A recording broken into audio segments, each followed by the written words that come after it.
What's up, Rockstars? Today we'll be talking about the death of creativity when it comes to board games on Kickstarter, on GameFound, the crowdfunded board games that we know and love, and why we're part of the problem too, but so is the developers themselves. And with us, we have Adeline, one of my daughters. She wanted to be in the video. Say hi. Hi. So she'll be joining us through this journey.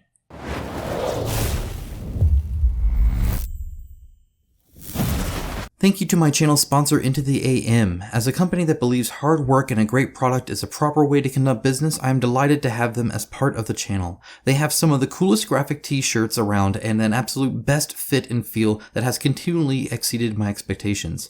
With new shirts arriving all the time and other products like boxers, hats, and even a monthly shirt club, I wholeheartedly recommend them to you. Check out the link in my description of this video for an exclusive 10% off everything they sell. Okay, so this is not to point blame at any one person. Again, I do this for examples so you guys can see something visual along with what I'm saying. And so it doesn't sound like I'm just making up stuff too. Instead, I can point to something like this. So that's kind of why I'm doing that. But just know that I have seen this through everything. Now I'm going to actually quickly go through a list I wrote, I want to say last year. I quickly just jotted down and I just stopped. Like it wasn't even worth it. Because I was thinking of I'll do a video covering all of the IP games.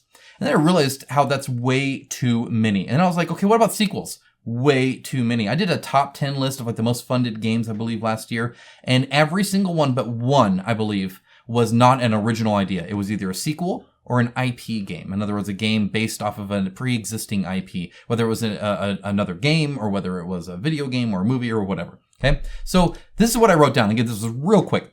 Batman Season 3, RuneScape, Far Cry, DC Deck Building Game, Dying Light, Escape from New York, Heroes of Might and Magic 3, Dead by Daylight, the board game, RuneScape, Jurassic World, Cyberpunk 2077, The Last of Us, God of War, Borderlands, Stellaris, Rome, Total War, and He-Man. And then I just stopped. I'm like, you know what?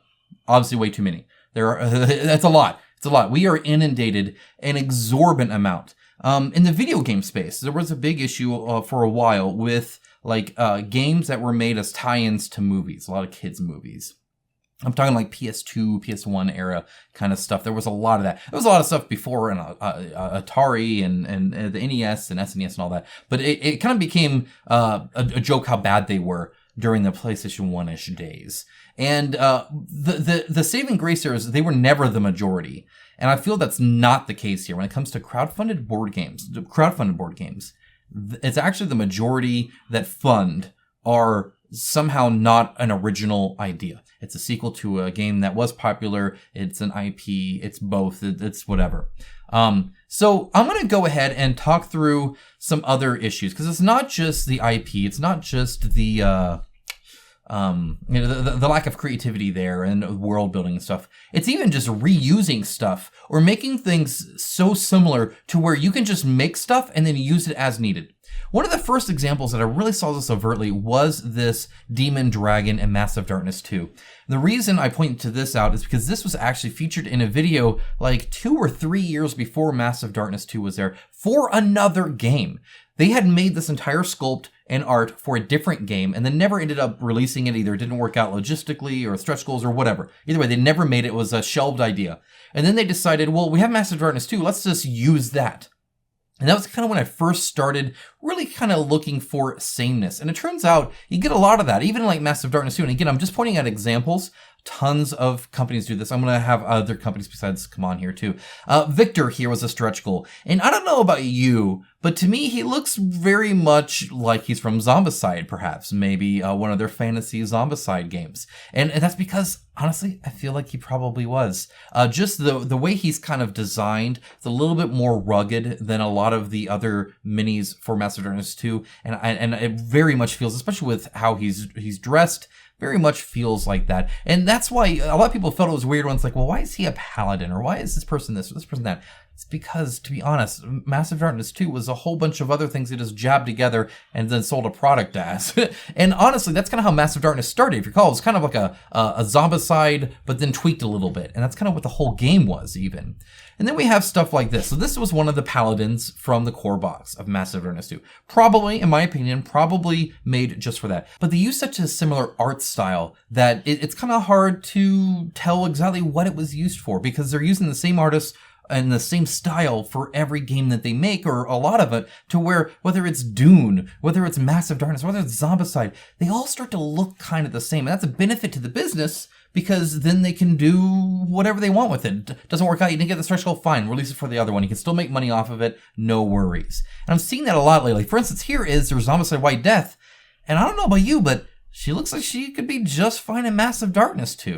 Like how much different are these two? And the answer really is not a lot. It's probably the same guy that drew it, or lady, and the exact same style. There is zero difference between the style of Massive Darkness and the style of Zombicide. They are the exact same artistic direction, and they use that because and how they sculpt it, so they can use either one. She could have been designed for Massive Darkness, or during that time, and really not even been assigned a game. Just, hey, here's a fantasy miniature that we can use and put wherever. And I guarantee this is happening.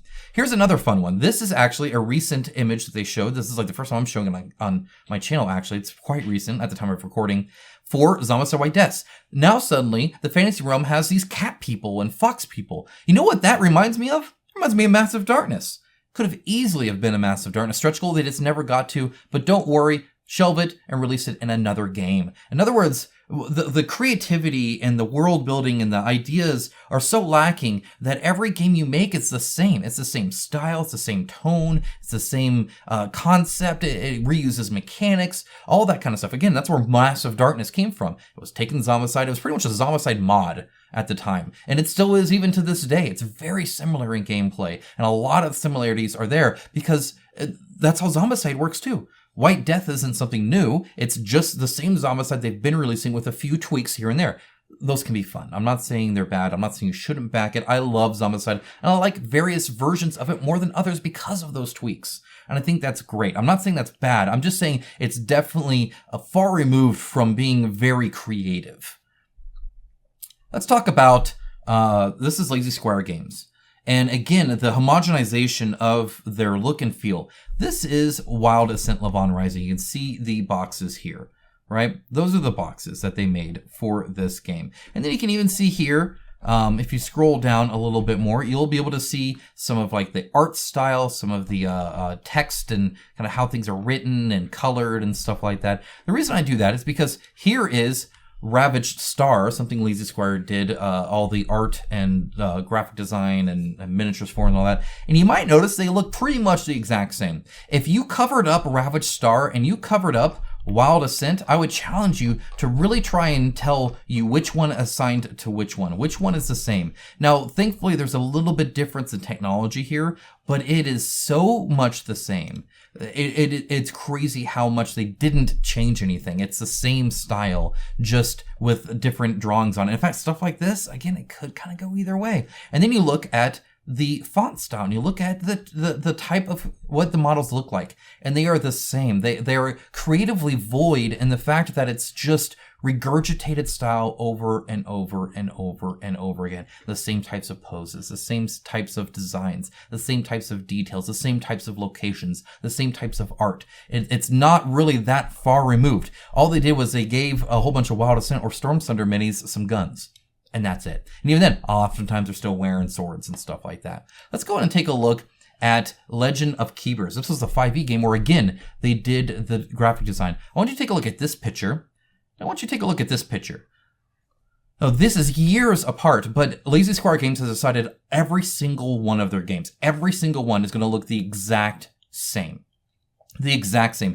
Even the Kickstarter campaigns look the same. This looks no different than when you saw it in Wild Ascent. It's all the same stuff. It's all the same. Like, none of this has really changed. And that's really unfortunate to see that level of homogenization to everything. For instance, here's a character. Now, I picked this character because I don't know the answer to it. You tell me, is that Storm Thunder? Maybe it's in the desert area of Storm Thunder. Is it Wild Ascent, Levon Rising? Maybe that's one of the hunters or the arena fighters. Maybe that's Levon Rising. Maybe that's actually like a power hammer or something like that they're using. Maybe that's Legend of the Keepers. Maybe that's a 5e character. You tell me. I ask you because I don't honestly know. It could be any of them. Any of them. It's the same thing. They could make 1,000 of these ahead of time and then just assign them out as they feel like in whatever game they feel like. Here's another one.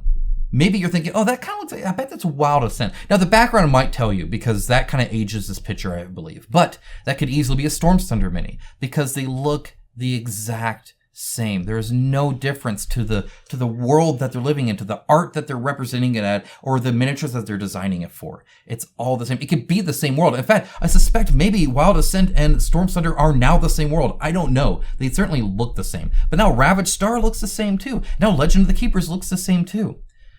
There's no difference. Whether you're backing a game that's based off an IP that they're just using the existing IP art for, whether they're designing a game as a sequel and it looks just like the last one because they're just repeating that, whether they're doing it where every single game they make is the exact same and the artists never try anything different, the sculptors never try anything different, the world builders never try anything different. It's all the same junk over and over and over and over and over again. You get tired of it just as much as you get tired of me saying over too many times. I did that on purpose. It's annoying. It's annoying to see the same thing time after time. I cover these all the time. All the time. You guys know I make 4 videos a week, sometimes more, sometimes less. Either way, a lot. A lot of them are the news videos, and I'm covering these campaigns.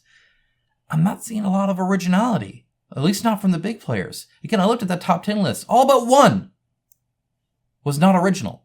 It was in the exact same world with the exact same mechanics as the previous one, but with more scenarios now, or new art that they made that looks the same as the old art, or whatever. Even when they do sequels, it's not like they're trying anything hugely new. It's not like they're like, it's not like it's like a Morrowind versus Skyrim, right? Where it's like, let's go to a whole different part of the world. Let's have a whole different style and feel of it, and all the different enemies are way different and stuff like that. No, it's literally this, hey, let's just make Morrowind 2, and Morrowind 3, and Morrowind 4, or Morrowind 5. And just keep staying in that same area and keep doing the same thing that you've seen 1,000 times before. The death of creativity, the reuse of assets, the like shameless reuse of assets. They're not even like, they don't even feel bad about it. In fact, they almost feel good about it. Look, they all work together. When I have these games, excuse me, baby, and I see all of these games here, I want them all to be different. I don't want one of those to feel the same, because if it is, I'm only keeping one. If Massive Darkness feels the same as Zombicide, I'm getting rid of Massive Darkness. Guess what I am? I'm keeping Zombicide. I'll play that. If I want the cartoony looking kind of action romp, Zombicide does that for me. Kabam is making me not get their games because it's the same thing. Why would I get Storm Thunder and Wild Ascent when they literally even made it the same mechanics? It's the exact same style of combat. It's the exact same style of layout and stuff like that. Exact same style of story. The narrative plays out the exact same, where you have these hubs and you're going out and doing that. It's literally the same game. Why would you do that? Why would you purposely make it all the same? Don't you want to like create new things? And aren't you excited about new things? The problem is partly on us. It doesn't fund. It's too risky. Why would you do that when it might fail? People don't want that. But you know what? You get another Zombicide out there, and guess what? It's going to fund like hotcakes. People are going to love it. I'm interested. I'm not going to lie. Like I said, I'm keeping Zombicide. So, yeah, why not? Why not have some cat people in there? Sure, they're probably just from Massive Darkness, just like your Dragon was from a previous game too. But, whatever. Just have a whole bunch of art assets that your artists made and throw them in a game and pretend that that's creative. Why don't you do that? See how well you fund. I don't know. I'm being a little pessimistic, but I'm not sure. Adeline, which game do you think that's from? Me neither. Let me know. What do you think this miniature is from? You probably know. One of you nerds are going to know. You guys are smart and you guys know a whole bunch of crap. But I mean that in an endearing way. I think I'm one of you, just not in this instance. I have no idea what this is from, unless you tell me. I don't know. It's from a Lazy Squire game. I can tell that instantly. But it's like every single Lazy Squire game, every single one. So, how much is that brand recognition actually worth? Even. All right, guys, that's it. That's all I had. Again, let me know down below your thoughts on this, about the IP craze, about the sequel craze, about originality, risk and reward, and sameness. Love to hear your thoughts on all that in the comments. I'll be discussing it with you. Without further ado, take care, guys. Bye. Say bye. Bye. Bye.